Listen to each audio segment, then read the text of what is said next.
The coronavirus lockdown in Melbourne has caused a lot of anxiety and distress for families, workers, businesses. But some industries have managed to flourish in these difficult times. Joining us to discuss some of the good news stories and check the lay of the land in Victoria is their Young Entrepreneur of the Year in 2019, Jackson Meyer. Jackson, good to talk to you again. And, well, people have been nimble, agile, they've pivoted, all those words that we've been using quite a bit of. People in Melbourne have been forced to stay at home, and you've seen a massive increase in demand for home improvement projects. Hi, Tim. Good to see you again. Certainly have, mate. Look, obviously, it's interesting analysing the different states and what the demand is per state. So tell us a bit about that. Tell us about how, demands and interest from individuals and businesses have changed through this period. Look, at the start, it was quite heavily weighted towards do DIY projects at home, home appliances and stuff like that. I guess as the restrictions have tightened up, particularly in Victoria, we've seen that kind of switch a little bit. Now it's more kind of food product packaging for takeaway items and stuff like that, whereas New South Wales, Queensland and WA in particular are still quite strong in construction materials importation, as well as obviously white goods such as dishwashers and stuff like that. So no, it certainly varies between the states. And what about your business? Because it's a freight forwarding business. Most of us don't know a lot about your business. Tell us about it and tell us what you've needed to do through this period. Oh, it's certainly been challenging. So we operate in the freight forwarding space. So essentially, we facilitate the movement of cargo from A to B. We've got a heavily vested interest within China. We have 7 offices which are owned and operated over there. We've had to kind of front it on, I guess, that side as well in terms of when it first hit, which is around Chinese New Year, as well as obviously here in Australia.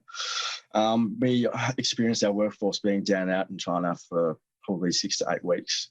So there was no movement there. And obviously that has a flow-on effect in Australia. So we certainly had to be able to kind of pivot and identify areas of opportunity, as well as try our best to mitigate any potential risks that may arise. Yeah, there's obviously been a high demand for PPE right around the world. You've seen a lot of it come into Australia. In your view, is there enough? I think there is, to be honest. It'd be good to see, I guess, more people try and utilise reusable face masks instead of, I guess, one use per mask. Obviously, it does have a massive impact on the environment. We actually have seen a reducement of importation of PPE into Australia. There's still quite a strong demand in terms of hand sanitizer, so ethanol and stuff like that. So, no, it's certainly, I think it's enough for us. However, it'd be interesting to see what the, countries in Europe and stuff like that take.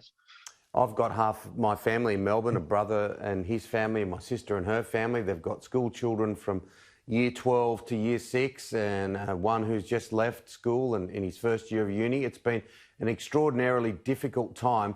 What about from your lens, Jackson? It's quite heart-wrenching, to be honest, Tim. I think it really hit home when we entered stage 4 restrictions initially. I remember vividly driving down a main strip of shops. It's quite local to me, and normally it's bustling with people and stuff like that. And you drive past every day, and it seems like there's another shop lease with a for lease sign on it. It's really devastating. I think that obviously it had to be done to a degree, but I don't know if the restrictions might be, enforced for a little bit too long. We're starting to see some businesses really, really suffer worse than before. All right, finally, let's look at the positives, and the numbers are into the 30s, so we hope that they just keep spiralling down. Australians, Victorians are resilient people. How do you view the next 12 months? I think it's going to be challenging, to be honest. I think that the economic, repercussions of the lockdown for such a long time are going to be quite immense. We're starting to see businesses that used to be, thriving in infrastructure, etc. They're really struggling with having to, do projects with the limitation of 5 people per site and stuff like that. So I think it's going to be lasting for a long time, and we're really going to struggle moving forward. But obviously, if we keep together as a community, which we are so far, I think we'll be able to get through.